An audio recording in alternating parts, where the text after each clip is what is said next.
to Congo. Denis Mukwege, a Congolese doctor who specializes in treating victims of sexual violence, has returned to work in Eastern Democratic Republic of Congo after he was attacked last year and had to leave the country. It is a celebration here in Bukavu as Dr. Denis Mukwege steps out of the plane. An attempt on his life in October last year by unknown armed men forced him to flee the country.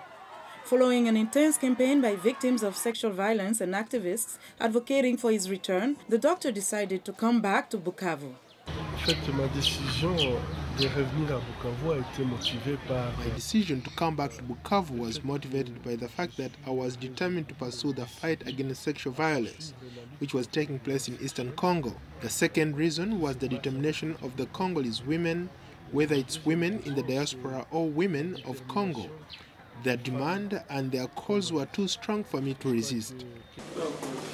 It is back to work at the Panzi Hospital for the gynecologist and activist. Mukwege founded the hospital in 1999, which specializes in helping rape victims. It offers comprehensive care to patients, combining treatments of the physical and emotional injuries with socioeconomic rehabilitation. To date, him and his team have helped more than 30,000 women and girls victims of rape, as well as thousands of survivors of rape and other sexual violence. I had already undergone 2 surgical operations. When Papa, Dr. Mukwege, left, I was really worried because I had come here to get treated. I wondered what was going to happen to me and was very worried. Mukwege said he believed that the attackers wanted to kill him, but he still doesn't know why. His patients are relieved to see him. We feel good because all the patients who come here no longer have to go back home. They are able to stay here and they are given care. But when Dr. Mukwege was not here, they did not receive the same care. He did many things that I may not be aware of, but they are very important.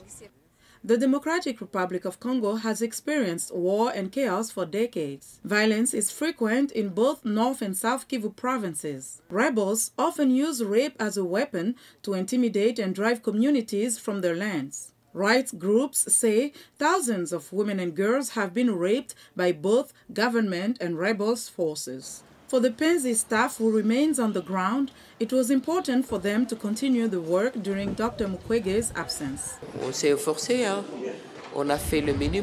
We did the best we could. Fortunately, Dr. Mukwege was not working alone. He had a strong and capable team in place. We organized ourselves and worked together. I don't know. Maybe you can ask him what he thinks of the result. It was stressful, sometimes discouraging and desperate. But we went back to work, and we are still here. The hospital staff and patients alike have one common hope: for the end of violence in their country. And that's our Africa Health Network report for today. For more health news and developments, be sure to visit our website at africahealthnetwork.com. Dimiake, back to you. Well, Linord, thank you so much for joining us today with that very interesting report and account of health. And for our audience, please be sure to watch for Linord Moudou every Tuesday and Thursdays for the latest health news in Africa, right here on In Focus.